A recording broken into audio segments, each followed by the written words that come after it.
fogo também é um dos símbolos do Espírito Santo. Deus assegurou a Jeremias o quê? Que as palavras dele seriam como fogo. Jeremias capítulo 5, versículo 14. Por quê? Porque elas viriam do Espírito Santo. Jeremias capítulo 5, versículo 14.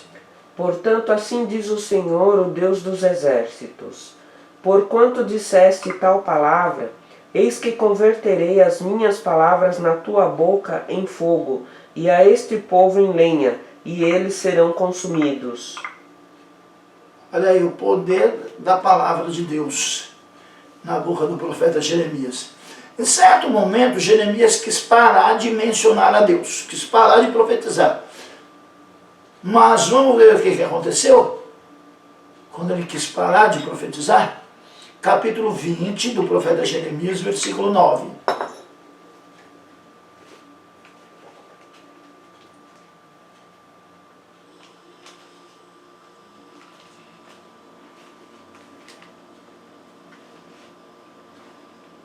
Então disse eu: não me lembrarei dele, não falarei mais no seu nome. Mas isso foi no meu coração como fogo ardente, encerrado nos meus ossos, e estou fadigado de sofrer e não posso. Ou seja, não vai dar para ficar sem falar. Hoje nós chamaríamos isso que aconteceu com ele de obra do Espírito Santo. Além do trabalho normal, que é um trabalho normal do Espírito Santo, inspirar o profeta e revelar a vontade de Deus, o Espírito Santo também cumpre a promessa de um novo concerto entre Deus e o povo, que iria colocar a lei de Deus na mente e no coração do povo, na mente e escrever no coração do povo. Ou seja, era normal, é normal nos profetas do Antigo Testamento, o Espírito Santo revelar-lhes a mensagem de Deus, inspirar o profeta, revelar a mensagem de Deus. Mas no caso de Jeremias, o Espírito Santo vai além disso. O Espírito Santo fala, através do profeta Jeremias, claramente de uma nova aliança. Vamos ver isso? Jeremias capítulo 31. Jeremias capítulo 31, versículos 31 ao 34. Eis que dias vem, diz o Senhor, em que farei um concerto novo com a casa de Israel e com a casa de Judá. Não conforme o concerto que fiz com seus pais no dia em que os tomei pela mão, para os tirar da terra do Egito, porquanto eles invalidaram o meu concerto, apesar de eu os haver desposado, diz o Senhor. Mas este é o concerto que farei com a casa de Israel depois daqueles dias, diz o Senhor. Porei a minha lei no seu interior e a escreverei no seu coração. E eu serei o seu Deus, e eles serão o meu povo. E não ensinará alguém mais a seu próximo, nem alguém a seu irmão, dizendo: conhecei ao Senhor, porque todos me conhecerão, desde o menor deles até o maior, diz o Senhor, porque perdoarei a sua maldade e nunca mais me lembrarei dos seus pecados. Em resumo, Deus disse: olha, eu tratei vocês como um marido trata a esposa, cuidei de vocês, e vocês se rebelaram contra mim. Mas ainda assim, vai chegar um momento em que eu vou perdoar vocês, e eu vou gravar a minha lei, agora não mais em pedra, mas eu vou gravar a minha lei no coração de vocês. Vou fazer com vocês uma nova aliança. Será que isso está também no Novo Testamento? Vê para nós Hebreus capítulo 8, versículos 10 e 11. Hebreus capítulo 8, versículos 10 e 11.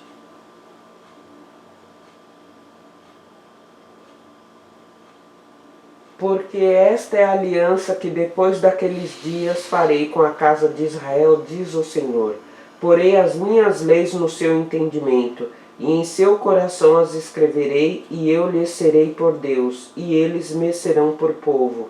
E não ensinará cada um a seu próximo, nem cada um a seu irmão, dizendo: conhece o Senhor, porque todos me conhecerão, desde o menor deles até o maior. Não vai precisar dizer, olha, conheça o Senhor, porque todos conhecerão. Então, tem alguma coisa a ver aí, Jeremias 31, do 31 a 34, com Hebreus 8, do 10 e 11? Sim. Tudo a ver? Tudo. Então vai lá para o capítulo 10 de Hebreus.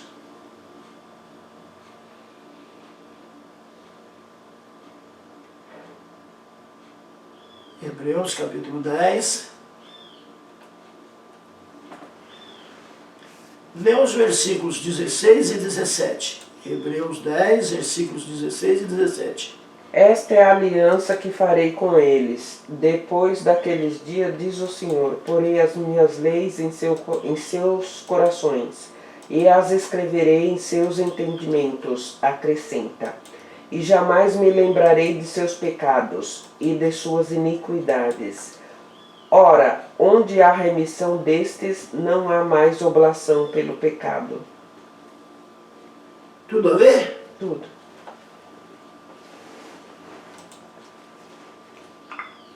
Pois bem, então na aula de hoje nós procuramos entender o contexto histórico do profeta Jeremias, foi isso?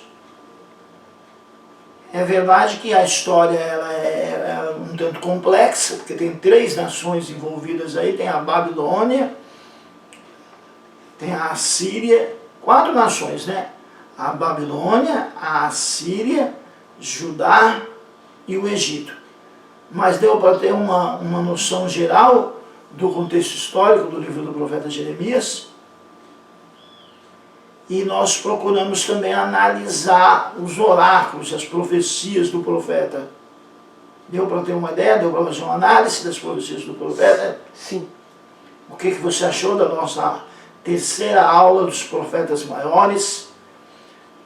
Livro do profeta Jeremias, o que mais te chamou a atenção? O que mais me chamou a atenção? Muita coisa. Mas assim, trazendo para os dias atuais, a parte do avanço dos reis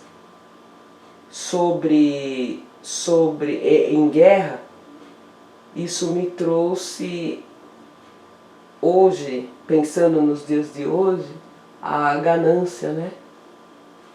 Ela sempre existiu, a disputa por poder. Isso, essa é a palavra, a disputa pelo poder. Né?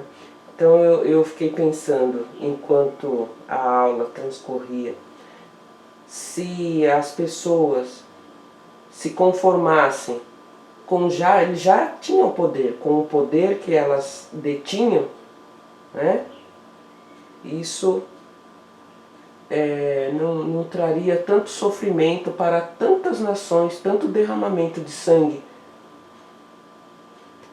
E isso me trouxe também aos dias de hoje, porque só mudaram os nomes e o tipo de guerra, mas permanecemos na mesma situação. Inclusive aqui levaram os que tinham, eu vou falar do meu jeito, né, a fidalguia, e os pobres foram deixados para trás. E hoje acontece da mesma forma. Né? Se deixam os pobres à mercê da sua pobreza, né, e se socorrem aos que já possuem. Pois bem, o que mais me chama a atenção é